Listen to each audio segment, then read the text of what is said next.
I like how you're so kind, Mike. I like how you're so lovely too, Emily. As we listed each other's good points, it almost felt like a confession. Her fair skin turned red. Seeing her like that made me blush too.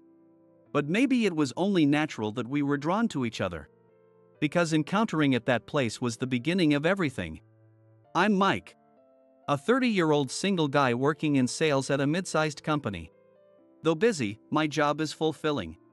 It's a good place to work, except for one thing, my boss, Tom. Tom is very demanding and has a completely different approach to work than I do. Once, we clashed over how to handle a customer. Tom, who values efficiency, criticized my approach of prioritizing thoroughness. It was wrong of me to talk back, but ever since then, Tom hasn't thought well of me and has been spreading rumors he is incompetent. Thankfully, Tom is the only one who thinks that.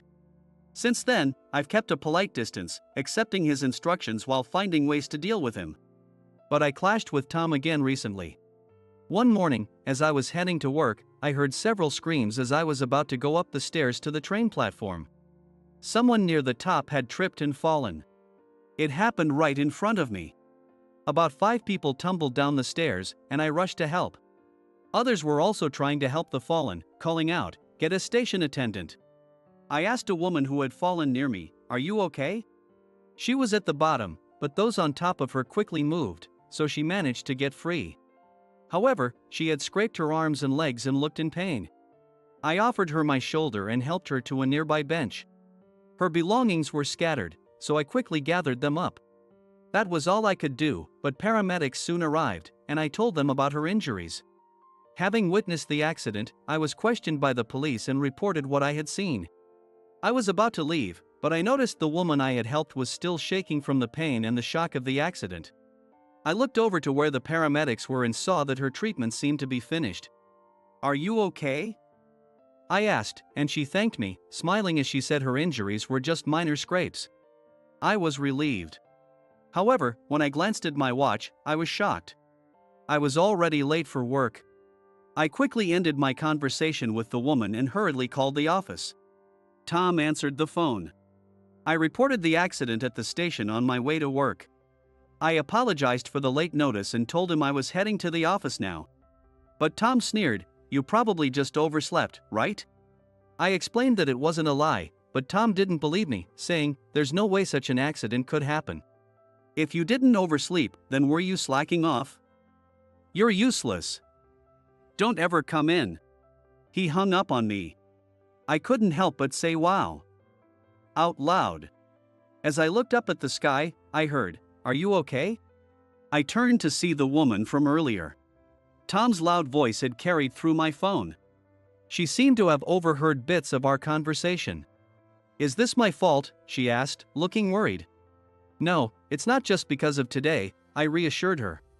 I meant to reassure her, but my smile came out weak.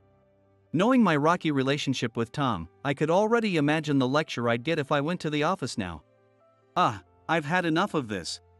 Despite Tom's harsh words, I decided I should still show up at work. But I really didn't feel like it.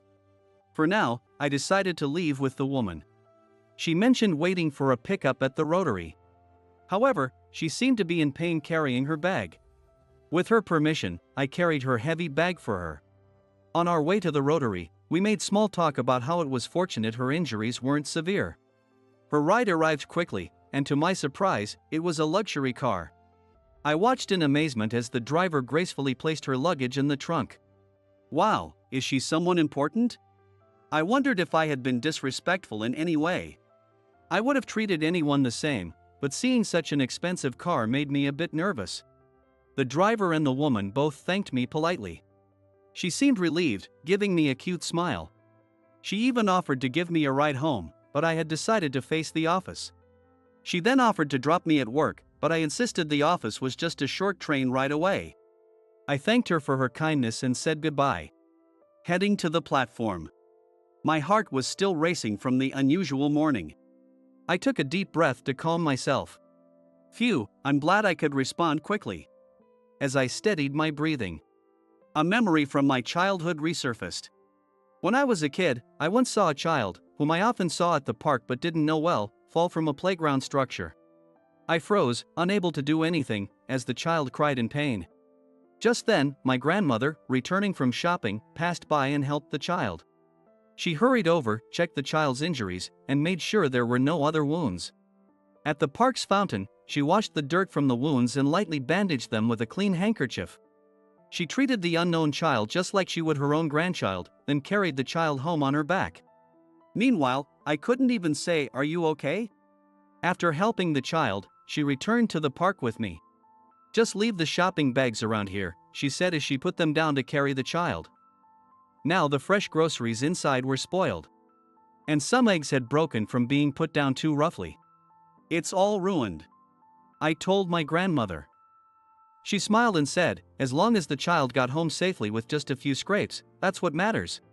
Seeing her expression and hearing her words, I felt embarrassed, realizing I was worrying over nothing even though I hadn't done anything myself. It was around then that I started to notice. My grandmother and mother would always rush to help people in need, whether on the street or neighbors with problems, putting their own needs second. Even though I grew up seeing this, I developed a different mindset in my teenage years. I started evaluating everything based on gain and loss. The trigger was a friend's frequent saying, "What's the point?" During those rebellious teenage years, I was constantly trying to look cool. I became overly sharp and prickly. I began to apply that gain and loss perspective to my grandmother's and mother's actions. Stop worrying about others and take care of things at home. I lashed out with harsh words during my rebellious phase. But one day, I realized that frustration was directed at myself. A classmate who couldn't find their eraser. A student searching for something. For a moment, I thought I should help, but I never had the courage to speak up, feeling embarrassed about seeming too eager to be good. When I was feeling troubled by these thoughts, we were out with my grandmother and mother when someone in front of us suddenly collapsed. My grandmother and mother immediately took action, while I stood frozen. "Go get someone from the store," my mother shouted, finally prompting me to move. However, I couldn't explain the situation well to the store clerk. The moment quickly passed by and I felt pathetic. That night, I asked my grandmother and mother how they could always act so quickly.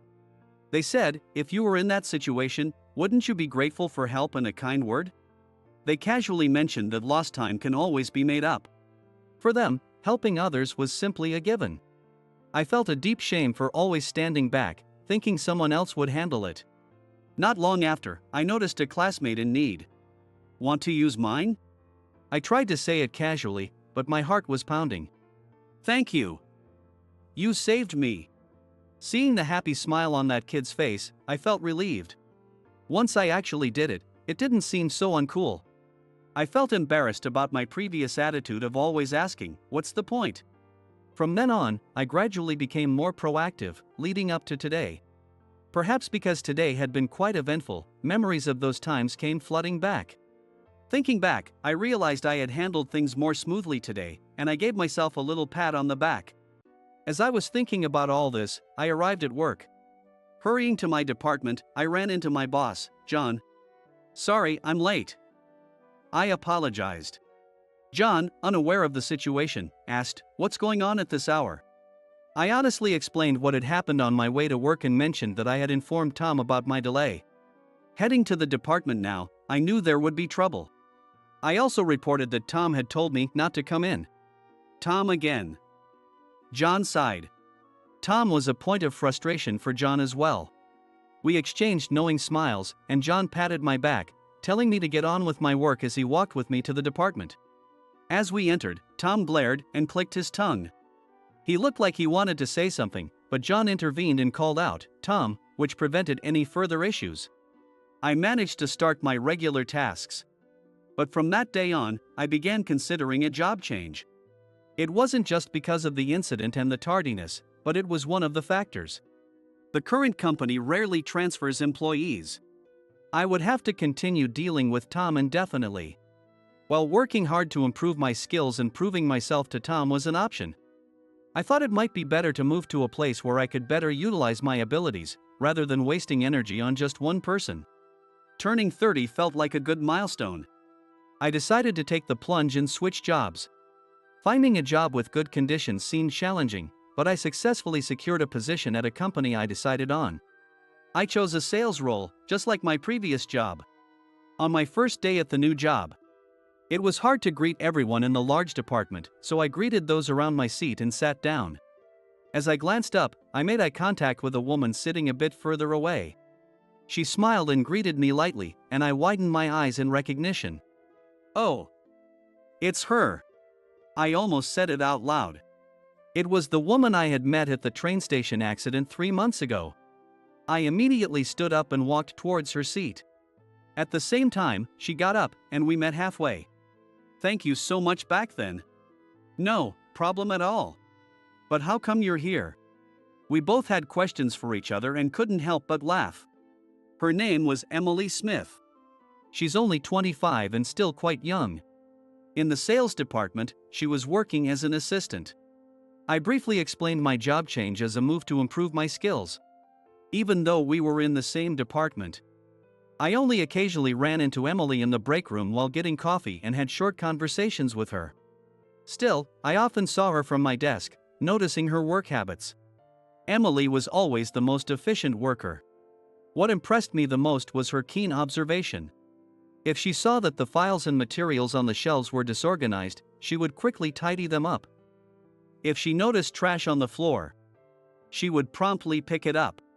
She would approach visitors in the lobby with a smile if they seemed lost, and she would help those carrying heavy loads. Seeing her take action first and doing everything naturally, I began to respect her a lot. As I watched her more, I started to develop feelings for her. When we first met, I only saw her as someone to help, but now I noticed how fair-skinned she was and how lovely her smile was. Her dedication to her job stood out among the younger employees. I began to see her as both a colleague and an interesting woman. One day after work, while waiting for the train on the platform, I heard a woman's voice saying, "Are you okay?" Looking in that direction, I saw a man in a suit crouching down, looking unwell. My feet naturally moved toward them. When I finally reached him, a woman was already there, offering her support.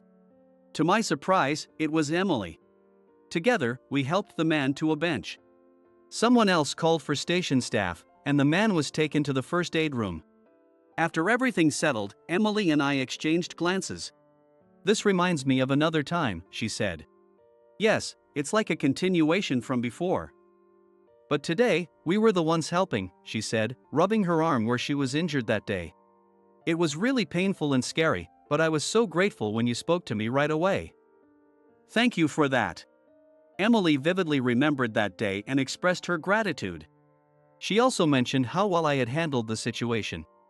"Mike, you asked before doing anything, right? Even when you took my hand or touched me, you were considerate because I'm a woman. And when you helped me to a safe place, you spread a handkerchief so my clothes wouldn't get dirty. You even offered me your water bottle. You called the paramedics immediately when they arrived. You noticed I was trembling and reassured me that everything was okay multiple times." Hearing her recount my actions made me feel a bit embarrassed since I hadn't realized what I was doing at the time. Being able to do such things naturally is wonderful. "I really like you for being so kind, Mike." Hearing her say this while looking into my eyes made me feel a little flustered. "Well, Emily, you too," I stammered. There were countless things I could praise about her. Even today, because Emily noticed the man immediately, he avoided a worse situation. Her natural kindness was always evident. When I told her this, Emily blushed. "That's why I like you, Emily," I said. Realizing how that sounded, I felt embarrassed and muttered, "Oh." It felt like a confession. Seeing Emily's face, her cheeks were slightly red. Pressing her cheeks with her hands, Emily asked shyly, "Does this mean I confessed first?" But this was the turning point where we realized our mutual feelings and started dating. We dated for 3 years before getting married. We could have tied the knot earlier, but we decided to wait until Emily's work settled down. However, there was a surprising episode behind this decision. Emily and I were in the sales department together. But a few months into our relationship, she was transferred to another department. She got promoted to the strategic planning department.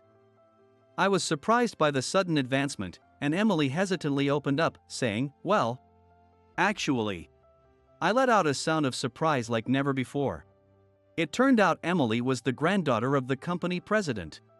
Before I joined the company, she had been gaining experience by rotating through various departments.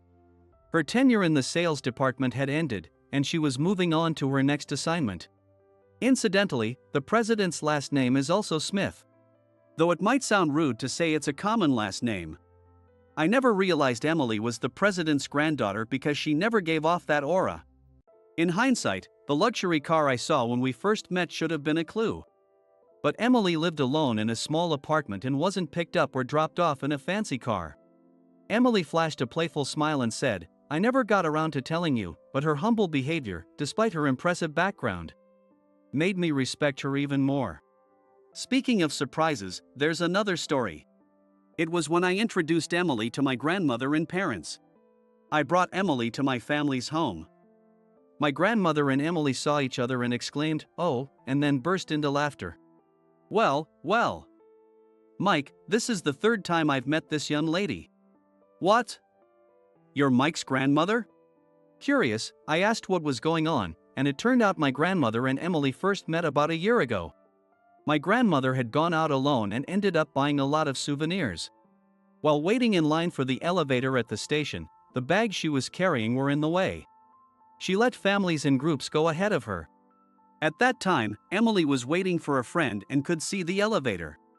After a while, seeing my grandmother still standing there with her bags, Emily approached her and said, "Let's take the next one together." At that time, Emily offered to carry my grandmother's bags, saying, "I'll take those for you," and helped her to the taxi stand. About 6 months later, Emily was out at a festival near the station with a friend, wearing a dress. In the crowd, the ribbon on Emily's dress got messed up. Her friend tried to fix it but couldn't manage. My grandmother, also at the festival with friends, saw Emily struggling and offered to help.